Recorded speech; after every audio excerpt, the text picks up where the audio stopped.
झारखंड राज्य के सबसे ऐतिहासिक और खूबसूरत जिला गिरिडीह।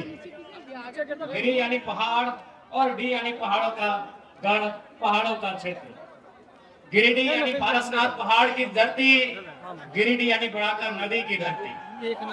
आज इस गिरिडीह की पावन धरती में दूर दराज से चलकर आए हुए जितने भी हमारे अभिभावक, हमारे माताएं बहनें आज के इस कार्यक्रम को सुनने के लिए, समझने के लिए आई हैं, उन सभी को जो आयु में हमसे बड़े हैं उनको एक साथ प्रणाम करते हैं, और जो आयु में हमसे छोटे हैं उनको हम ढेर सारा आशीष देते हैं।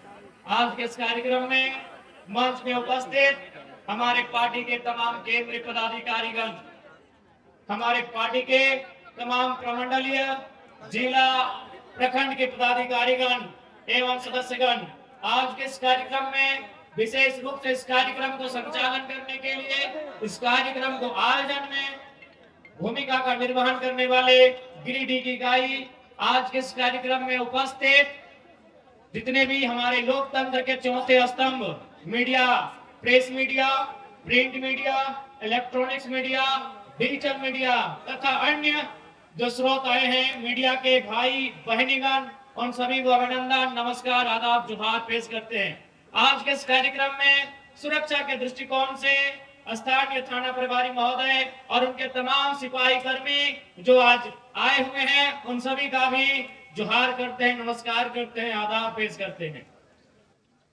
तो आज गिरिडीह की इस पावन धरती से आप तमाम झारखंड वासियों को यह संदेश देना चाहेंगे।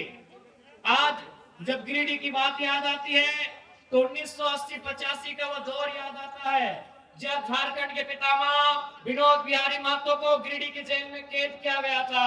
आज वो लम्हा आज भी याद आता है, और आज भी हम अपने ताकत से, अपनी हिम्मत से, अपनी एकजुटता से प्रशासन को बताते आते हैं कि आप लाख तानाशाही का परिचय दे, आप लाख हमारे हक अधिकार के बीच आकर खड़े हो जाए।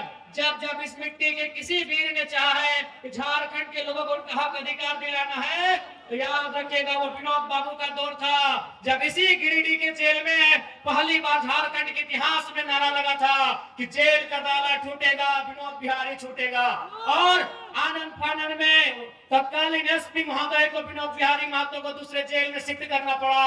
वो दौर था गुरुजी दिसम गुरु शिबू सोरेन का, वो दौर था कॉमरेड ए.के. रॉय का। यानी असंख्य बलिदान, असंख्य संघर्ष के बाद हमारे पूर्वजों ने, हमारे वीरों ने इस राज्य को अलग किया। लेकिन आज 24 साल के बाद हम एक बार रुक जाते हैं, एक बार हम अपने आप को रोकते हैं और गांव की पगडंडियों में, खेत खलिहानों में, फैक्ट्री में काम कर रहे मजदूरों के बीच जाकर, फुटबॉल के मैदान में फुटबॉल खेल रहे बच्चों के बीच जाकर, चाय की घुमटी में बैठकर, पान की दुकान में बैठकर, आज अगर एक बार चर्चा करके देखिए कि झारखंड अलग राज करने का मकसद पूरा हुआ है या नहीं। एक बार हम रुककर अपने आप को थाम कर बस एक सवाल करें कि झारखंड अलग राज करने का जो उद्देश्य था वह उद्देश्य पूरा हुआ है कि नहीं हुआ है। आज इस भीड़ से उत्तर जानना चाहते हैं, क्या अलग झारखंड राज करने का जो उद्देश्य था वो पूरा हुआ है? हाँ या ना? हाँ या ना? आज हर एक गांव की गली से, खेत के चौपाल से यही आवाज आती है, खेतों की पगडंडियों से, गांव के चौपाल से, कि झारखंड राज हमने जो सोच कर लिया था आज वो कोसों दूर है हमसे। हमने झारखंड राज इसलिए लिया था कि जब हम लोग झारखंड राज्य का अलग निर्माण करेंगे, यहाँ की शैक्षणिक व्यवस्था में सुधार होगा, यहाँ की स्वास्थ्य व्यवस्था में सुधार होगा, यहाँ के नौजवानों को रोजगार मिलेगा, यहाँ के जल जमीन जंगल को सुरक्षित किया जाएगा, यहाँ के आदिवासी मूलवासियों की भावनाओं का ख्याल रखा जाएगा। लेकिन जैसे ही झारखंड राज्य अलग हुआ, हमें क्या मिला? हमें पलायन मिला, हमें विस्थापन मिला, हमें बेरोजगारी मिली, हमें अशिक्षा मिला, हमें बीमारी मिली, और आज धड़ल्ले से हमारी नौकरियों को प्रदेश के लोगों को बेचा जा रहा है, और हम केवल तमाशा भी होकर देख रहे हैं। आज झारखंड होने के बाद हमें बस यही मिला कि कि हमें नक्शे से काटकर 46% बिहार का भूभाग 79,714 वर्ग किलोमीटर का एक धरती का टुकड़ा मिला है। लेकिन आज हक अधिकार की बात करें तो आप गिरिडीह से लेकर गढ़वा चले जाएं, सिंहभूम से लेकर आप साहेबगंज चले जाएं, आपको यही मिलेगा कि आज भी झारखंड के लोगों का दमन किया जा रहा है, आज भी झारखंड के लोगों का दोहन किया जा रहा है। ये बहुत शर्म की बात है, ये बहुत दुर्भाग्य की बात है। और चूंकि इस राज्य को बनाने में बहुत सारे वीरों ने बलिदान दिया है, आज विनोद बिहारी महतो हमारे बीच नहीं है, आज निर्मल महतो हमारे बीच नहीं है, आज कॉमरेड ए.के. राय हमारे बीच नहीं है, लेकिन आज दिसंग गुरु शिबू सोरेन जिंदा है, आज वो अस्वस्थ हैं, लेकिन हम उनके स्वास्थ्य की कामना करते हुए उनसे एक सवाल पूछेंगे कि गुरु जी बताइए कि इसी दिन के लिए आपने झारखंड राज्य ले लिया था, आपने झारखंड राज्य क्या केवल अपने पुतोहू लोग को विधायक बनाने के लिए लिया था? इस बात को उत्तर दीजिएगा गुरुजी, यदि आपके कानों तक मेरी आवाज जा रही है। देखिए विधायक है, वो एक महिला विधायक है, इसलिए हम महिला पर विशेष टिप्पणी नहीं करेंगे, उन पर कोई छीटाकशी नहीं करेंगे, लेकिन वो मंचों पे आती है और अपने भाषणों में बार बार 1000 रुपए का जिक्र करती है कि हमने मैया सम्मान योजना दिया 1000। ऐसा लगता है उन्होंने हमें खैरात दिया है, हमें भीख दिया है। बड़ा दुर्भाग्य कि कोई 1000 रुपया देकर इस प्रकार से महिमा मंडन करता है। आज मैं माननीय मुख्यमंत्री, उनकी अर्धांगिनी, चूंकि दोनों सरकार में दोनों सम्मिलित हैं, मैं उन्हें साफ साफ कहूंगा 1000 नहीं, आप 500 रुपया देके वोट ले जाइए, लेकिन हमारा एक शर्त होगा, आपके परिवार में 4 विधायक है, आप डिसाइड कर लीजिए वो कौन रहेगा, 3 को इस्तीफा दीजिए, इस बार सारा वोट कौन इस्तीफा देगा? कल्पना मैडम इस्तीफा देंगे या बसंत सोरेन जी इस्तीफा देंगे या सीता मैडम इस्तीफा देंगे? हेमंत सोरेन जी बताइए। अरे वाह, ये झारखंड के लोगों को आज भी आप लोग को क्या समझ रहे हैं? आपने हमें क्या दिया? अभी हमें नहीं, हमारी माओ और बहनों को मैया सम्मान योजना आपने दिया। भैया लोग क्या झाल बजाएंगे? ये बताइए, भैया लोग क्या झाल बजाएंगे माननीय मुख्यमंत्री महोदय? इसलिए आप बिल्कुल 1000 रुपए में सारा वोट ले जाइए, लेकिन आप उत्तर दीजिए कि आपके परिवार में कौन 3 लोग हैं जो विधायकी से इस्तीफा देंगे?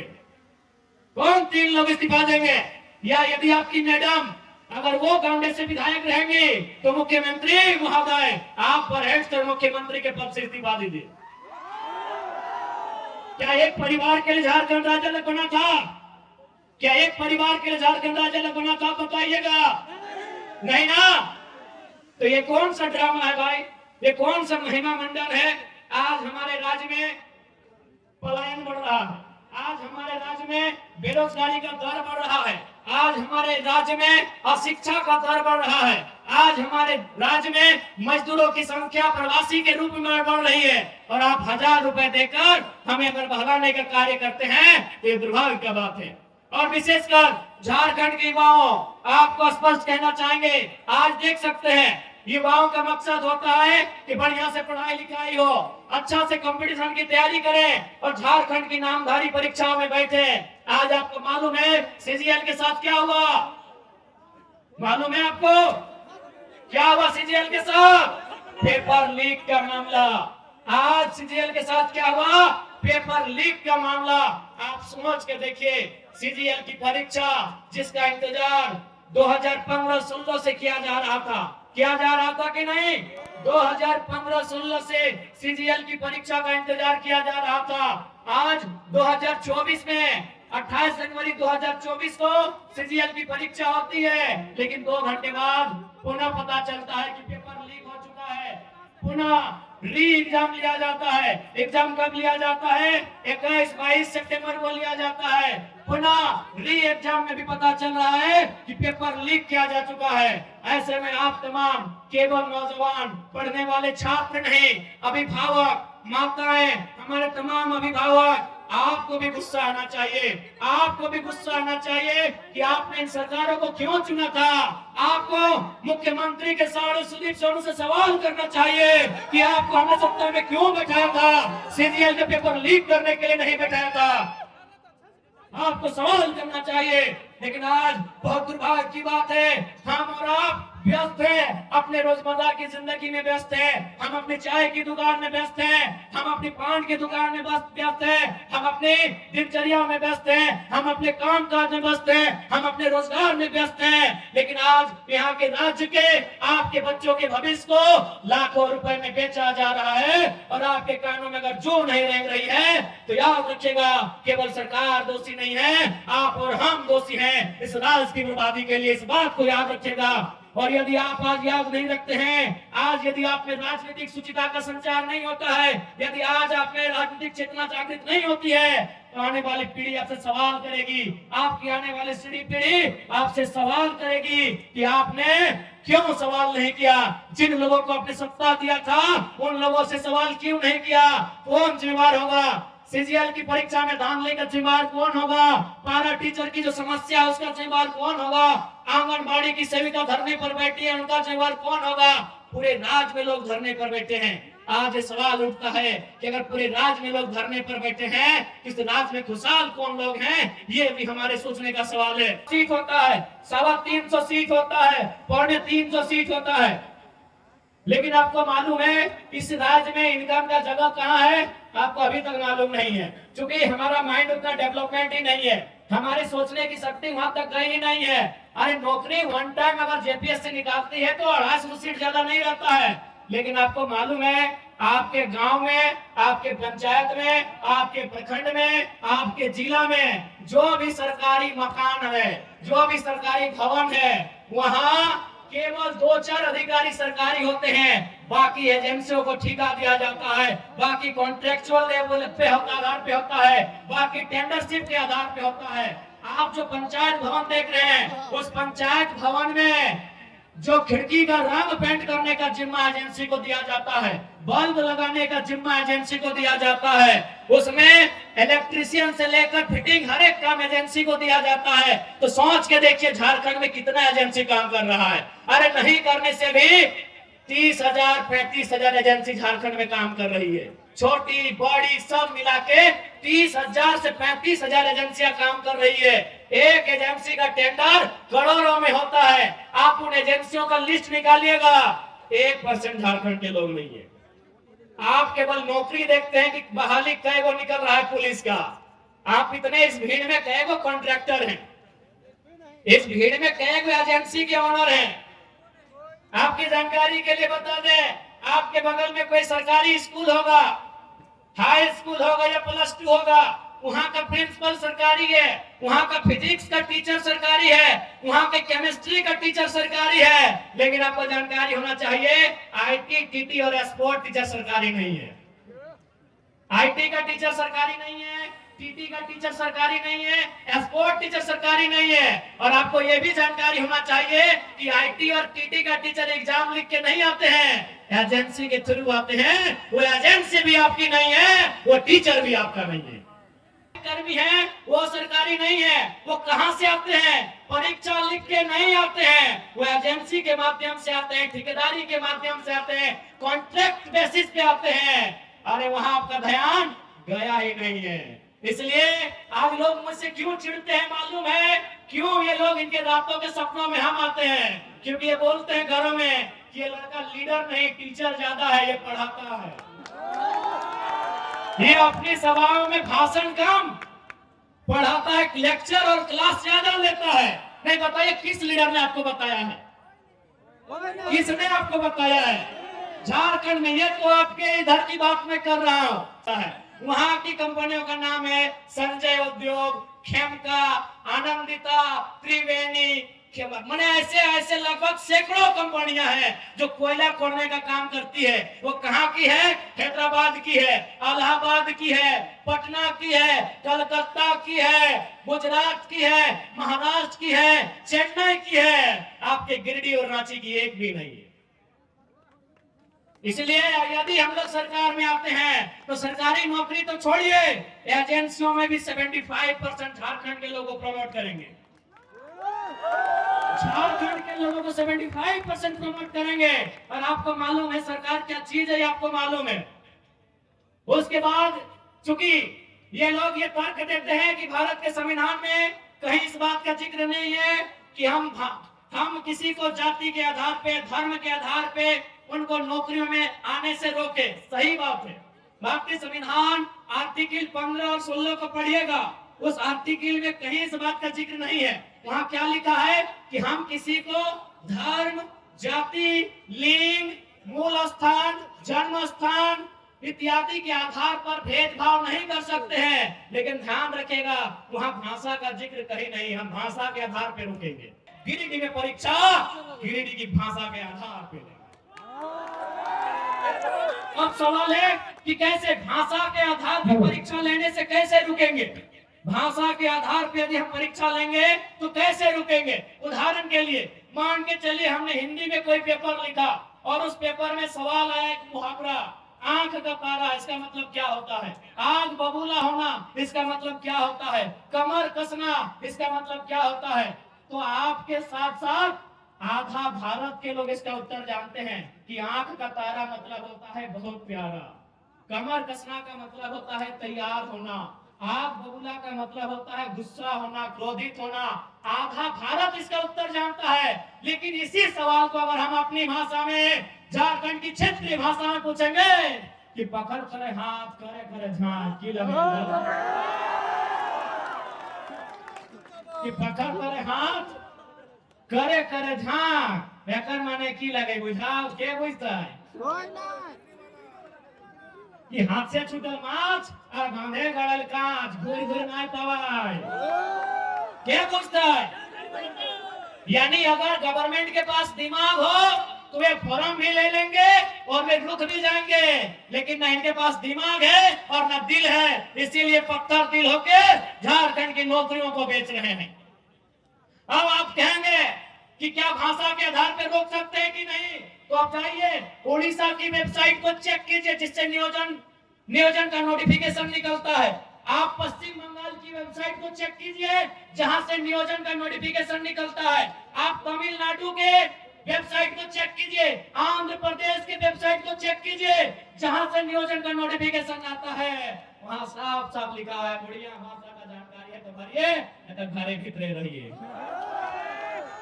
लेकिन झारखंड क्या है? झारखंड बाबा जी का ढाबा है, जिसको मन है, जिधर से मन है आइए, खाइए और जाइए।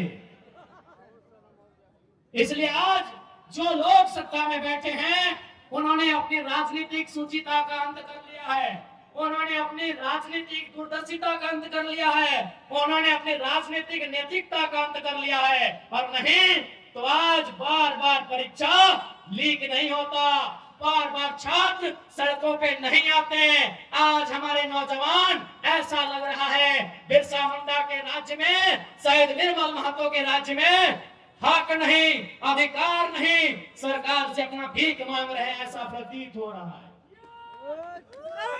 इसलिए आज तमाम नौजवान, चूंकि नौजवानों को गुस्सा बहुत आता है, लेकिन मुझे दुर्भाग्य है कि आपका गुस्सा अभी क्यों नहीं आ रहा, आपका गुस्सा सही जगह पे क्यों नहीं आता है? अरे आपका गुस्सा जो ताड़ी गोदाम में आता है, जो माड़ी गोदाम में आता है, जो जुआ खेलते हैं, जो टास की भट्टी में आता है, वह गुस्सा सरकार के सामने क्यों नहीं आता है? ये मेरा आपसे सवाल है।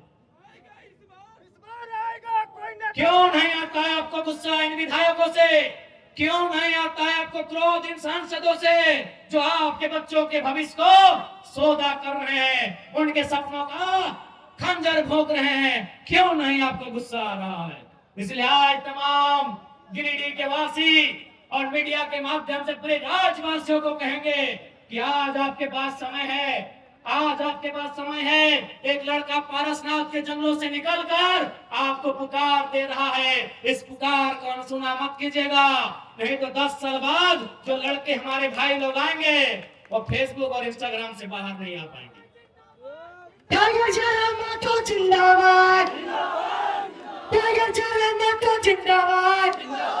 आज आप हमारी आलोचना कर सकते हैं, आप हमारा तिरस्कार कर सकते हैं, आप हमसे नफरत, हमारे लिए ईर्ष्या रख सकते हैं, लेकिन सच्चाई स्वीकार कीजिए, 24 सालों के झारखंड में पहली बार कोई लड़का आया है जो अपने दम पे, अपनी प्रतिभा की बदौलत राज्य का चेहरा बना है।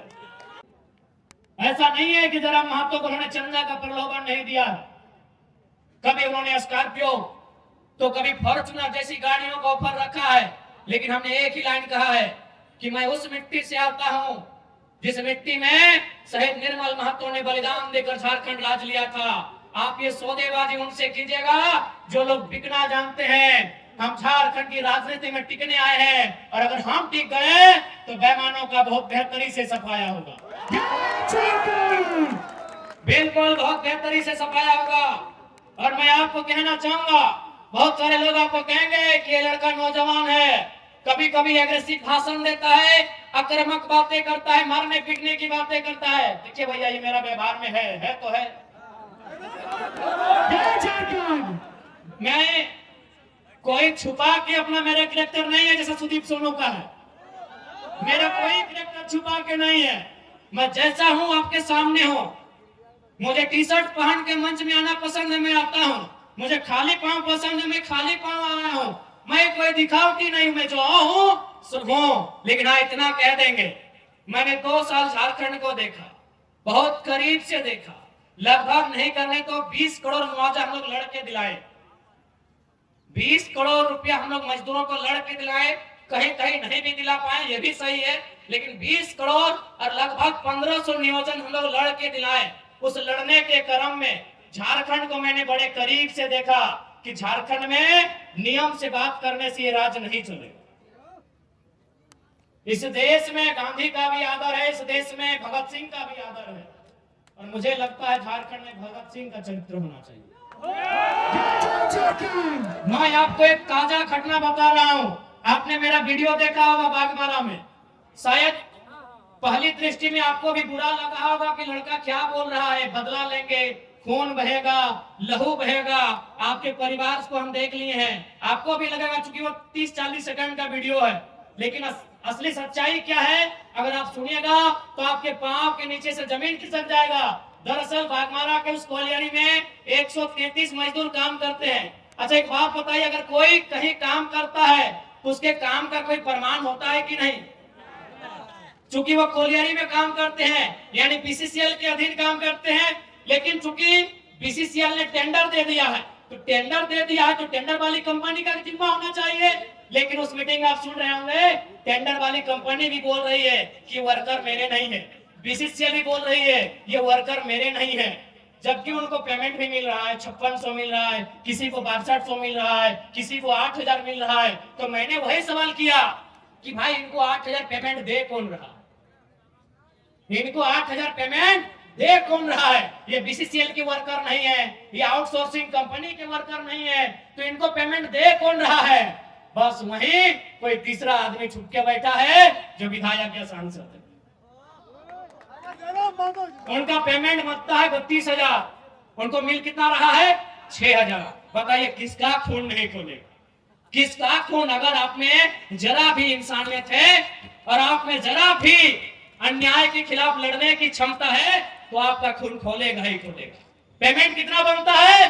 32,000। कितना मिल रहा है? 6,000। किसका खून नहीं खुलेगा? अरे वो तो मीडिया चल रहा था, कैमरा था, हमको भी मालूम था कि मीडिया लोग वीडियो ले रहे हैं, नहीं तो बोतल कसम से हम टेबल में पटकने के लिए नहीं उठाए। अगर वो लाइव नहीं चलता ना तो एक पदाधिकारी का कपार में पटक मारता। अब आपको अगर मेरा ये कैरेक्टर नहीं पसंद है, वोट मत दीजिएगा, छोड़ बोल के वोट नहीं लेंगे।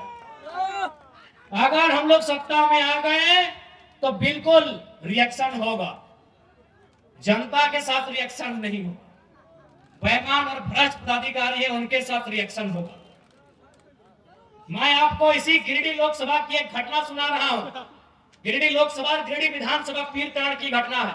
हमारे पीरटैण के साथी भी आए, उनसे पूछिएगा। एक दिन उस ब्लॉक परिसर में 2 ऑफिसर चाय पी रहे थे। बातों बातों में चर्चा शुरू हुआ। एक ऑफिसर ने कहा कि सर जयराम महतो का बहुत हवा है, लाखों लोग उसे सुनने के लिए आते हैं, लग रहा है वो गिरिडीह लोकसभा जीत रहा है।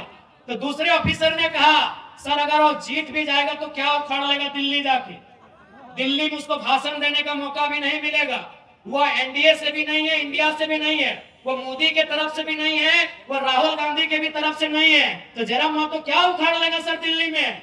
तो दूसरे अफसर ने कहा कि सर आप ठीक बोलते हैं, जयराम महतो दिल्ली में कुछ नहीं उखाड़ पाएगा, लेकिन सर मेरा दिल कहता है जहां से गिरिडीह शुरू होता है और जहां गिरिडीह खत्म होती है, अगर वहां कोई बेईमान पदाधिकारी इसको दिखा तो रोड में पटक के मार देगा। ये मैंने नहीं कहा, ये किसी अफसर ने कहा कि जहां से गिरिडीह शुरू होती है और जहां गिरिडीह खत्म होती है, अगर प्रखंड लेवल में या पंचायत लेवल में कोई अफसर मनमानी किया, फुटानी किया, तो जयराम महतो उसको पटक के मार देगा सर, ये गारंटी है। की शुरुआत की थी धनबाद से, मात्र 50 लड़के थे और आज आपके बीच एक चेहरा बन के आया है। क्यों? क्योंकि ये नियति की मांग थी। नियति चाहती थी कि कोई आए सामने तो झारखंड के मुद्दों पे खुल के बात करे, कोई आए सामने तो झारखंड पे खुल के बात करे, लेकिन कोई बात नहीं करना चाहता था। वो कहते हैं ना कि बिल्ली से तो हर कोई परेशान है, लेकिन घंटी बांधेगा कौन? घंटी बांधेगा कौन? तो बस मैंने वही काम किया है, मैंने आवाज दिया है, मैंने घंटी बांधने का काम किया है। और आज मैं बिल्कुल तमाम मीडिया के माध्यम से तमाम सरकार को, तमाम जनप्रतिनिधियों को और साथ ही साथ सुपर सीएम मुख्यमंत्री के साड़ो श्री सुदेव सोनू को भी चुनौती देता हूं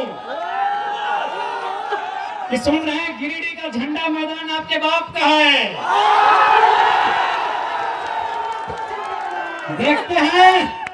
देखते हैं सोनू जी, वो फिर झंडा मैदान कब तक आपके बाप का रहता है।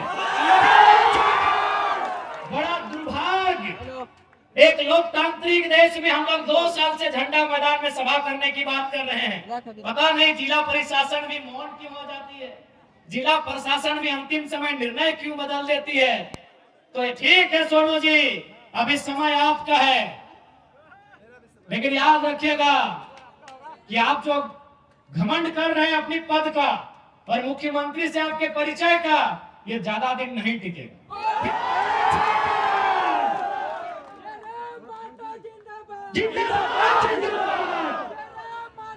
और याद रखिएगा, इस बार गिरिडीह की जनता आपसे हिसाब लेगी।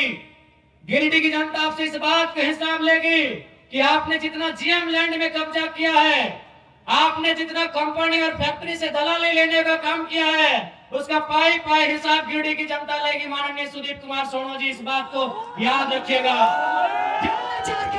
आज केवल गिरिडीह की बात करें तो आज आपके आसपास इसी क्षेत्र में हजारों छोटी बड़ी कंपनियां हैं कि नहीं?